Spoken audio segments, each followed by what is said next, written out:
Another great segment. We're going to carry on, keep on moving through this episode. We're going to go see Brannon Lebouef. He'll be joined today by Stephen Pinot, and they're going to talk to us about concealed carry locations.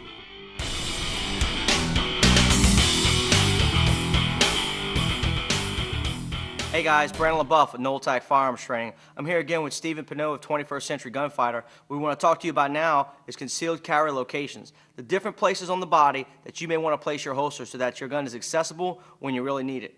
Now Stephen, there's a lot of places out there. What we want to talk about are probably, I think you would agree, are the 4 primary locations. That's going to be the strong side outside the waistband as I'm wearing here, a little bit further back inside the waistband at a 4 o'clock, 4:30 position, appendix carry, and then also ankle carry. Why don't you tell us a little bit, I know you're an appendix carry guy, so tell me a little bit about how you got to that point and why you choose to carry that way. Absolutely, Brandon. You know, appendix carry is something that I started doing a long time ago, and it's something that I found to be extremely, extremely comfortable for me specifically. Now, one thing I think the viewers need to understand is that it's really kind of a body type specific decision. Absolutely.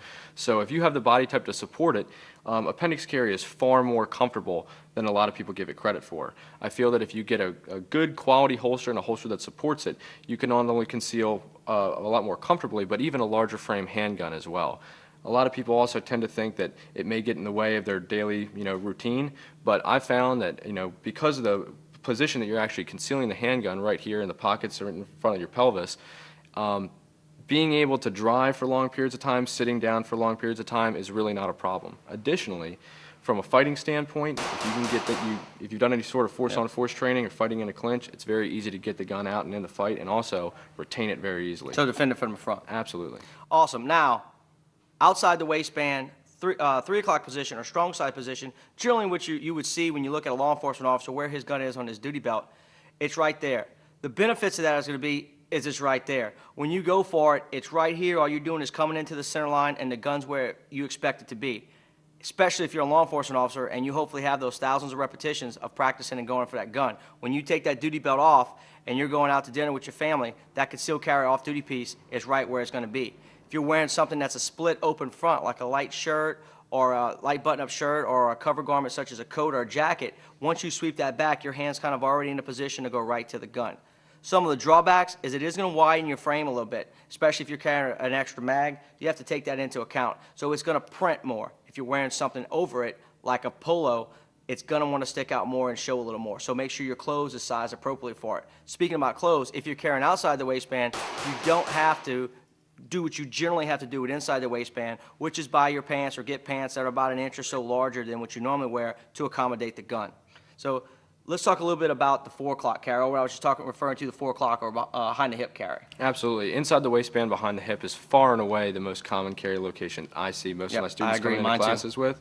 And I think that the reason for that is because there's so many popular holster choices out there that really support it. You can conceal a pretty large frame handgun. I know myself, pretty small statured, I can conceal a large frame handgun there. But one thing that's important to consider is that the draw process requires, considerably more effort, more time. Yeah, you're reaching back for it. Absolutely. It's a greater motion there. You have to actually physically reach across your body, grab your cover garment, yank it up in order to even expose the handgun. From that point, you can get a full grasp, full firing grip on it, and go to work from there. So that's one thing to consider. Right, and kind of the same thing when it comes to ankle carry. Ankle is really great for people that are carrying a secondary gun or have a really need for a deep concealment. The problem, though, is it's going to take a lot more to get to that gun. You're going to have to either bend down the gun or bring the gun up to you, and then you need to get that pants leg out the way, which is what provides you the concealment in the first place. More body mechanics involved. Also, if you're, again, in a ground fighting situation or you're involved with someone else, now you've got one hand locked up, and you have to try to get that pants leg up and get to the gun with that one hand. But it is going to provide you a high level of concealability.